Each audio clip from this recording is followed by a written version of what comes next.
السلام علیکم لسنرز، آئیے ڈی ایس پی فاروق لودھی کی ڈائری سے ایک نئی تفتیشی کہانی سنتے ہیں جس کا عنوان ہے لاش کی تلاش۔ تو آئیے شروع کرتے ہیں۔ وہ 19 مارچ 1987 کا دن تھا۔ میں نے اپنے معاون طارق کو احتیاطاً اپنے ساتھ لے لیا اور تقریباً 12 بجے میں وقار کی رہائش گاہ کے صدر دروازے پر کھڑا تھا۔ سی سائڈ پر واقع اس کا فلیٹ دوسری منزل پر تھا۔ جب میں نے دروازے پر ہاتھ رکھا تو دباؤ سے دروازہ کھل گیا۔ اندر اجالا ہو رہا تھا۔ رات کے اس پہر میں وقار آخر کیا کر رہا تھا؟ یہ سوچتے ہوئے میں نے اندر جھانکا، لیکن اگلے ہی لمحے میں اچھل پڑا۔ کمرہ خالی تھا اور صوفے پر خون ہی خون بکھرا ہوا تھا۔ خون تازہ دکھائی دے رہا تھا، جیسے کچھ ہی دیر پہلے کوئی حادثہ ہوا ہو۔ میں سوچنے لگا، کہیں وقار نے ہی تو کوئی جرم نہیں کر ڈالا؟ سوال یہ بھی تھا کہ اگر یہاں کسی کا قتل ہوا ہے تو لاش کہاں گئی؟ میں نے پہلے فلیٹ کا معائنہ کرنے کا فیصلہ کر لیا کہ شاید لاش اندر ہی موجود ہو۔ میں نے سوچا، اب میں مجبور ہوں۔ ایک پولیس آفیسر کے ناطے مجھے اپنی ذمہ داری یاد آ گئی تھی۔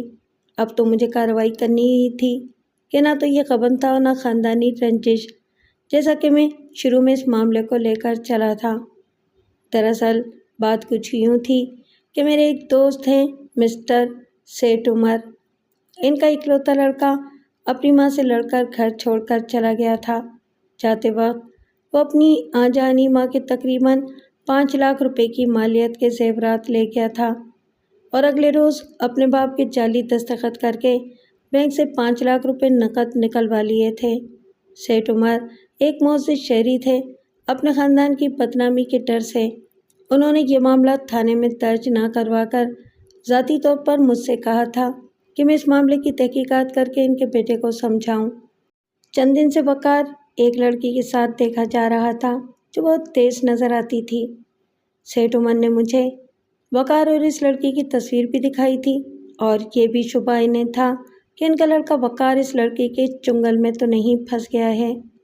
کافی عرصے سے وقار اپنے والد کا بنگلہ چھوڑ کر اس فلیٹ میں رہ رہا تھا۔ میں یہاں وقار سے مل کر اسے سمجھانے کے مقصد سے ہی آیا تھا، لیکن معاملہ کچھ زیادہ ہی سنگین نظر آ رہا تھا۔ شکر یہ تھا کہ یہ جگہ میرے ہی حلقہ عمل میں آتی تھی۔ سب سے پہلے میں نے اس بات کی اطلاع تھانے بھجوائی اور وہاں سے 2 سپاہی طلب کیے۔ ہم لوگوں نے فلیٹ کی تلاشی لی، لیکن فلیٹ میں کچھ بھی نہیں ملا۔ عجیب معاملہ تھا، خون تو تھا پر نہ لاش تھی اور نہ قاتل۔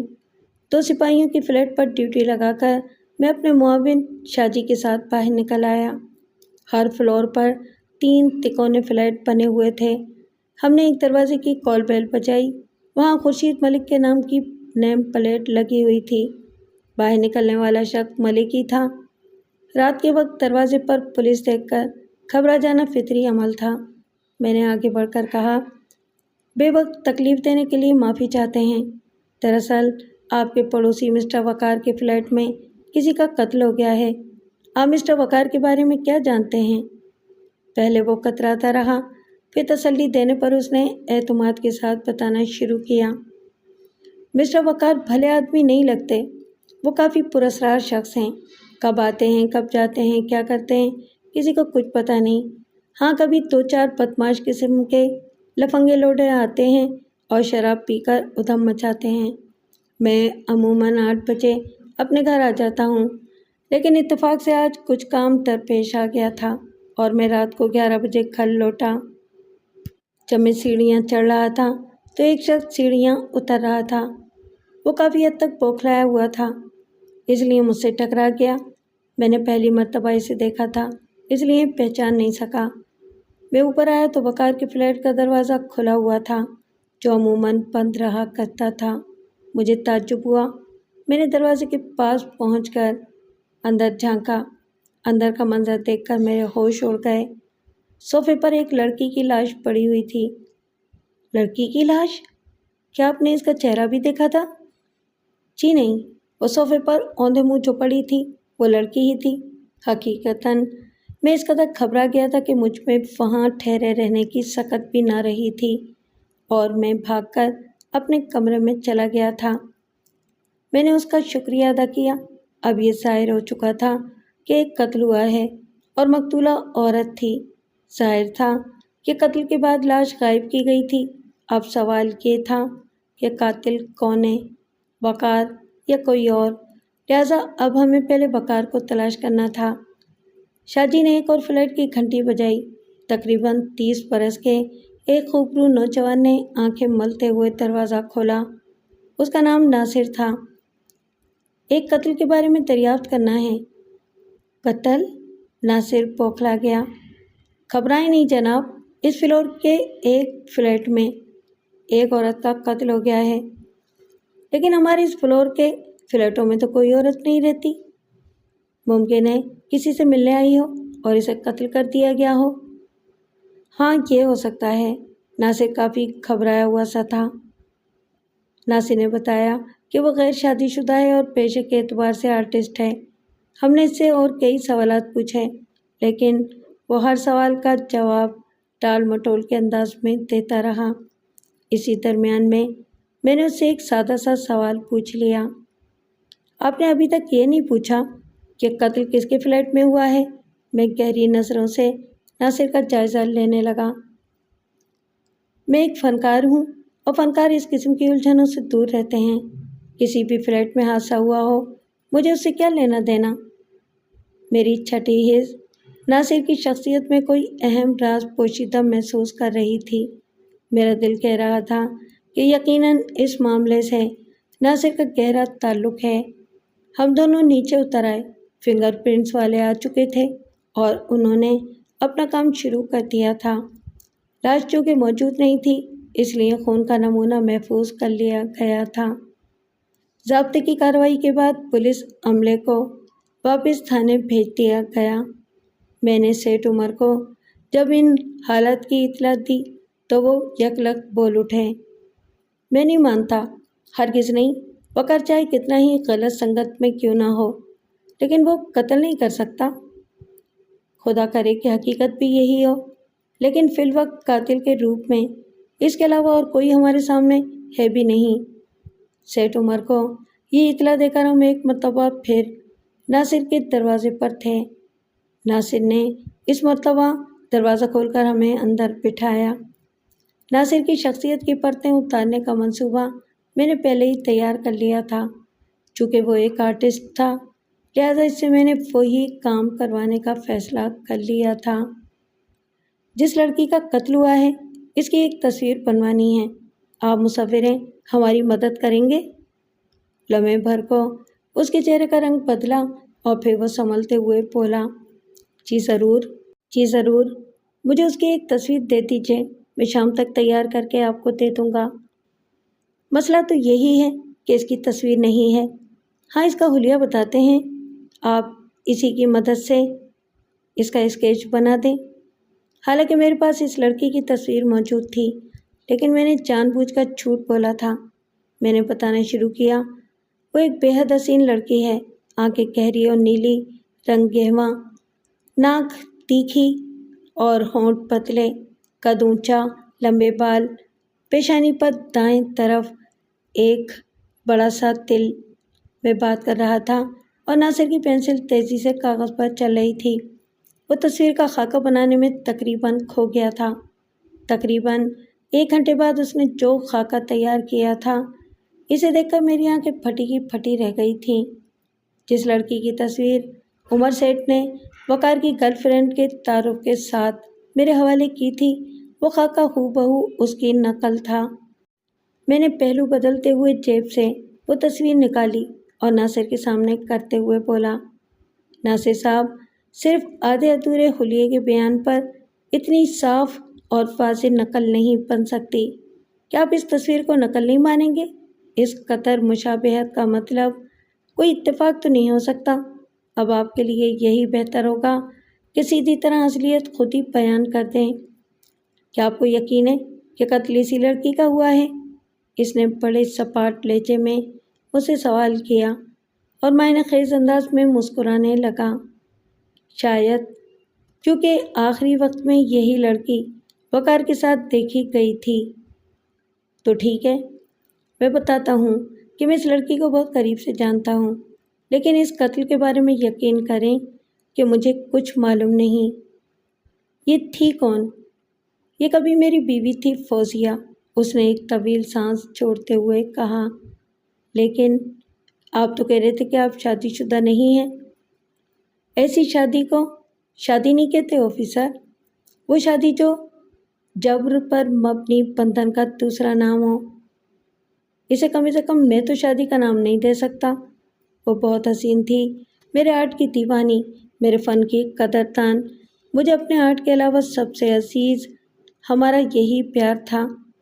ایک روز یہی پیار شادی میں بدل گیا تھا۔ وہ گزرے لمحوں کی ٹوٹی کڑیاں جوڑتا ہوا الفاظ کی تصویر بنا رہا تھا۔